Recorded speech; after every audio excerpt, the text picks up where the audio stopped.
I knew it was much more wrong than what they say, but I expected the autopsy to tell the truth, and it didn't. Oh, gosh, but I didn't know it was going to be like this. Renee McGee, the mother of Steven Johnson.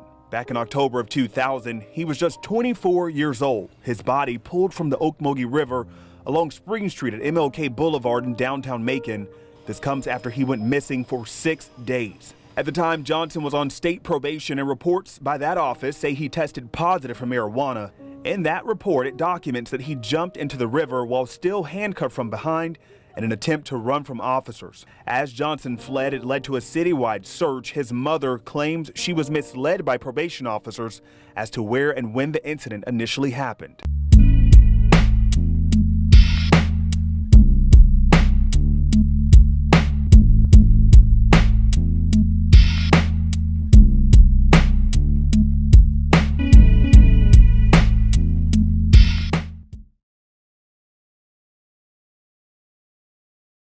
The young man vanished, and the events leading up to it are as unsettling as the disappearance itself.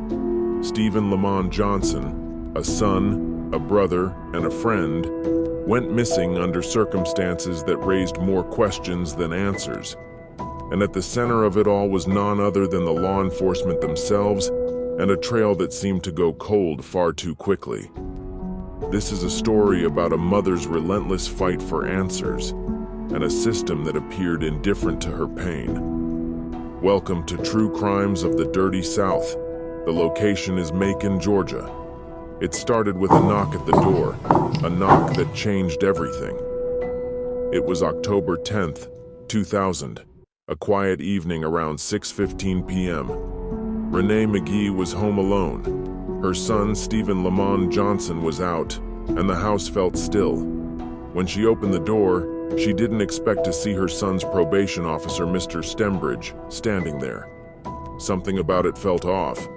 Stembridge said he needed to search the house. Renee let him in, though the timing seemed strange. Why was he showing up unannounced at that hour? As Stembridge and another officer, a black man, began looking around, things took a stranger turn. The black officer received a call and suddenly spoke up.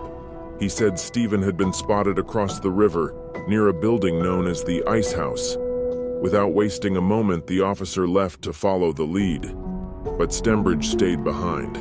Renee's unease grew. Stembridge looked at her and said, "You need to tell your son to turn himself in." She stared at him, confused. The other officer just said Steven was at the Ice House. Why was Stembridge still here talking about turning Steven in? None of it made sense. Her instincts told her something wasn't right. Over the next 6 days, Renee's worry turned into desperation. Steven didn't come home. He didn't call. She and her family started searching on their own, retracing his usual paths, checking near the Ice House, and asking anyone they could if they'd seen him. Every day she called the police, hoping for updates, hoping for any sign of progress. But the answers she got were few and vague. The frustration in her voice was met with what felt like indifference. It was as though Steven's disappearance didn't matter to them. Each moment of silence weighed heavier than the last. The police didn't seem to share their urgency. For Renee, that lack of effort was a betrayal.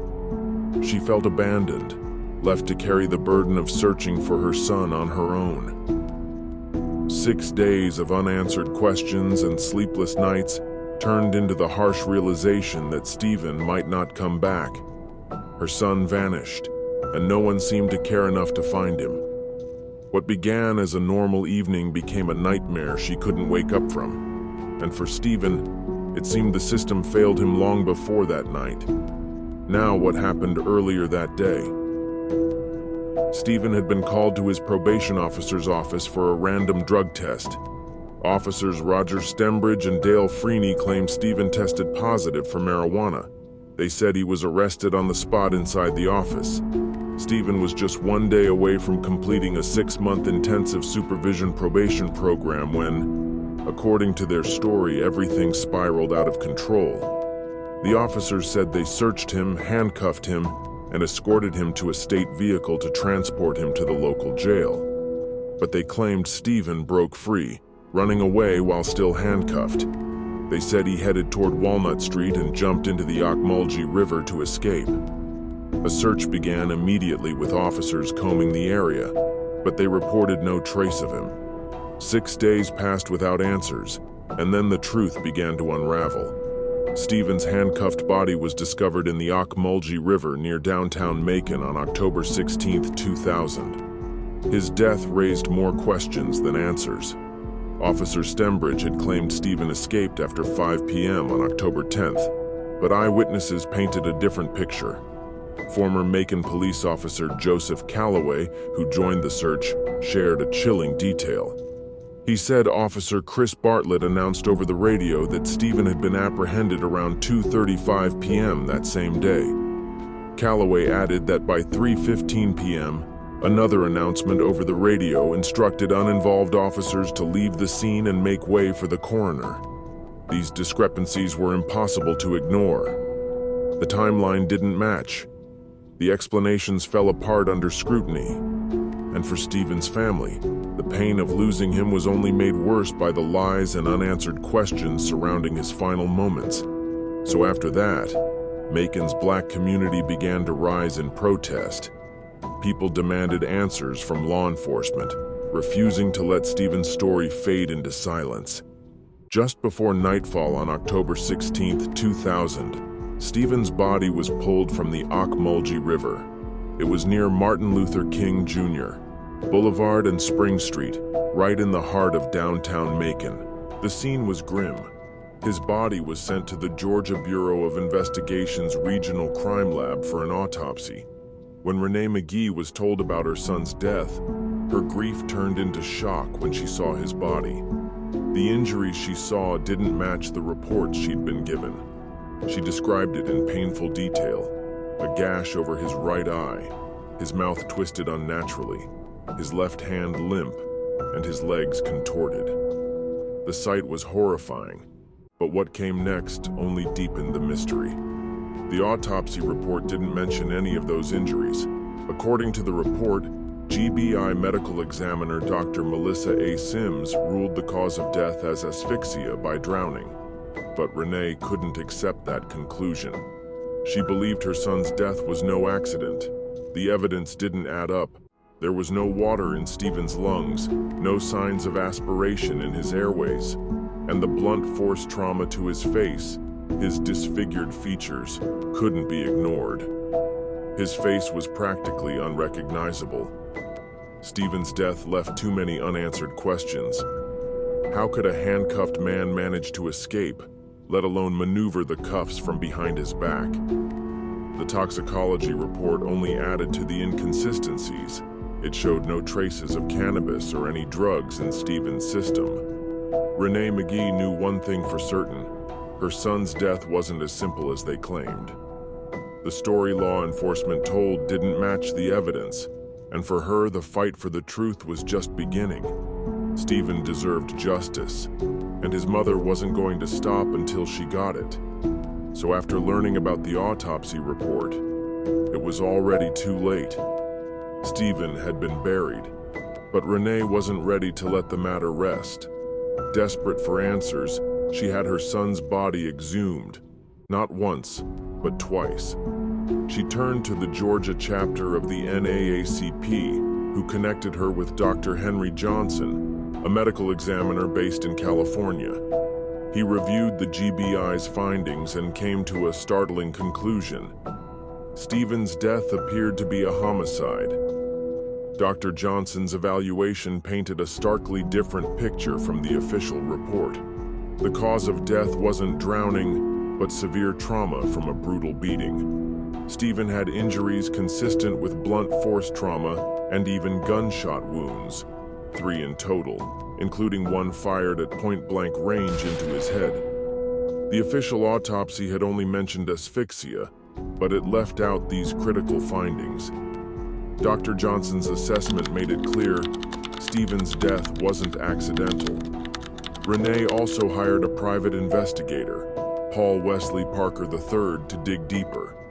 Parker's investigation unearthed chilling eyewitness accounts. One witness, David Smith, claimed he was only 20 to 30 yards away when Steven was captured. He said he saw multiple officers brutally beating Steven while he lay handcuffed on the ground. According to Smith, the beating continued until Steven stopped moving.